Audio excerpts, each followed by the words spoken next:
Hello po sa inyong lahat mga ka-crypto. Ako po si Pinoy Crypto Trader at sa video na ito ay atin pong pag-uusapan ang tungkol sa isang meme coin na ito na si DFrog. At ayan, ang sabi po rito ay meme coin craze sees one trader reap over 100k in profits on newly listed DFrog. Kaya yan po. Patuloy pa rin po ang meme coin craze. Yan, yung pinagkakaguluhan ang mga meme coin sapagkat patuloy pa rin po na marami ang kumikita ng malaki rito. Katulad na lamang ng nangyari dito kay DFrog. Ayan, newly listed po siya. Ayan, nalista po ito sa isang platform. At dahil po nito ay mayroon pong isang trader na kung saan ay nagawa po niyang kumita sa kanyang investment dito kay DFrog ng 100k or $100,000. Kaya ayan, atin pong aalamin sa balita na ito kung paano niya ito nagawa. Pero bago po tayo magpatuloy ay nais ko lamang po munang bigyang linaw ang aking disclaimer kung saan ang nilalaman po ng video na ito ay hindi po ito isang financial advice. For education and information purposes lamang po ang layunin nito. Maliban po dito ay nais ko na rin pong magbigay babala na wala pong kahit anumang group chat ang Pinoy Crypto Trader. Yan na naman, isang palaka. An unknown trader earned $166,000 from the growth of the DFrog's cryptocurrency in just 2 days. Kaya yan, yung trader na ito, hindi po kilalang trader ito. Sa loob lamang daw ng 2 araw ay nagawa po niyang kumita ng $166,000 dito sa naging paglago ni DFrogs. Look on Chain analyst says the trader spent 0.26 Ethereum to buy 100 DFrog coins, with the user paying 0.178 ETH, about $423 in gas fees, before selling 60 DFrogs for 27.8 ETH, approximately $67,000. Kaya yan po yung ginawa niya. Siya po ay nag-spend or gumastos daw po siya ng 0.26 na halaga ng Ethereum para makabili po siya ng 100 or 100 na DFrog coins. Yan, siya po ay nagbayad ng gas fee na 0.178 ETH. Yan, ang mahal ng kanyang yung kanyang gas fee, about $423. Yan, in gas fees, ang mahal. Pero nagbenta raw po siya ng 60 DFrogs sa halagang nakapagbenta po siya ng 60 na DFrogs at yan po ay nagkakalaga ng 27.8 na ETH. Kaya ayan, nakabawi na rin po siya. Gumastos siya ng ganyan 0.178 sa gas fees lamang po yan. Pero yan, sulit na rin kasi nagbalik naman po sa kanya ay 27.8 na ETH. Pero yan, ang halaga po nito ay approximately nasa $67,000. Ayan po si Look on Chain. Nahuli po niya yung naganap na transaction na ito. In just 2 days, this trader made $166,000 with only 0.26 ETH or $613. The trader spent 0.08 ETH, $190 to buy 100 DFrogs using a high gas of 0.178 ETH, $423, then sold 60 DFrogs for 27.8 ETH, $67,000. He currently has 40 DFrogs, $100,000 left. The total profit is 166k. Kaya yan. Yan nga yung sinabi, yung paliwanag po dito kanina na ayan, nagbayad po siya ng napakamahal na gas fee na 0.178 na ETH.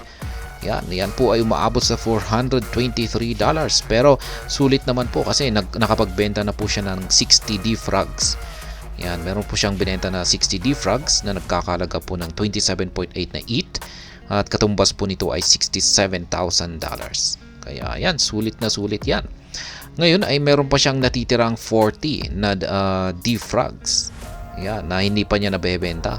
At sa ngayon, sa kasalukuyan ay yung halaga po ng kanyang 40 DFrogs ay nasa $100,000.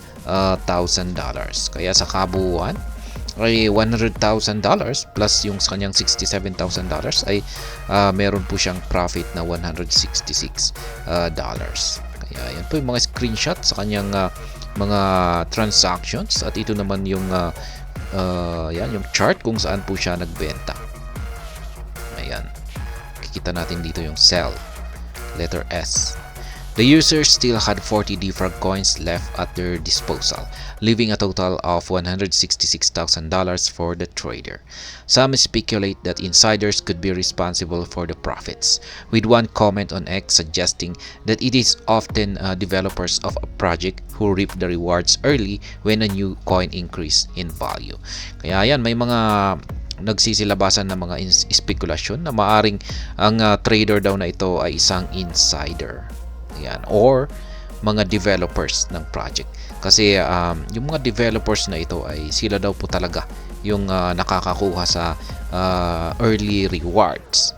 Yan, sila yung kasi syempre sila nga yung nasa likod ng project na ito, kaya mas maaga sila.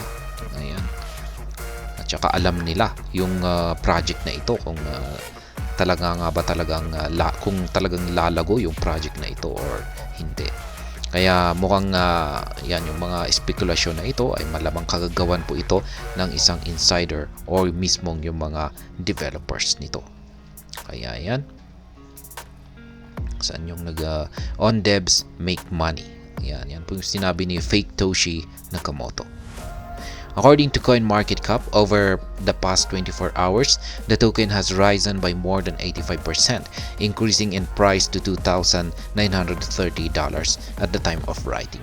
Kaya yan, nung naisulat po nailabas po ang balita na ito, ay umangat pa ng 85% ang DFrag.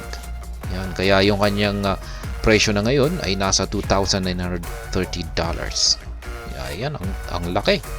At the same time, DFrags, a meme coin created based on the Pepe crypto project, launched only on February 7. The developers claim that DFrags is a token of the new ERC-404 standard, which combines the properties of cryptocurrency and non-fungible tokens. As part of the project, the team has initially issued 10,000 tokens. Yan. Liit po pala ng circulating supply ng DFrag. Nasa 10,000 lamang na tokens yung kanilang inilabas. At ayan, bagong-bago lamang po ito. Na-launch po ito noong February 7. Ayan, ito po ay na-create or nagawa base kay Pepe na isang crypto project. At yan, yung mga developers, ayon daw po sa mga developers, ay gumagamit daw po ang DFrag ng bagong ERC-404 standard. Kaya yan, sa mga medyo technical po ito. Pero sa madaling paliwanag po, pagpapaliwanag ay isa raw po itong kombinasyon ng cryptocurrency at ang mga non-fungible tokens. Earlier, an unknown trader purchased 5 ETH, $11,715 worth of pork tokens 7 minutes after trading opened and earned $3.3 million in 3 days. Of the 9.5 trillion pork purchase, the trader sold 6.3 trillion pork for 329 ETH, about $765,000. The remaining 3.2 trillion pork at the trader is holding is worth approximately $2.55 million in unrealized gains. Kaya yan, meron din pong isang trader. Pero dito naman ay kay pork. Yan, pork token. At malaki na rin po yung kanyang kinita dito. Maabot po ng milyon kumpara dito kay DFrag. Ayan.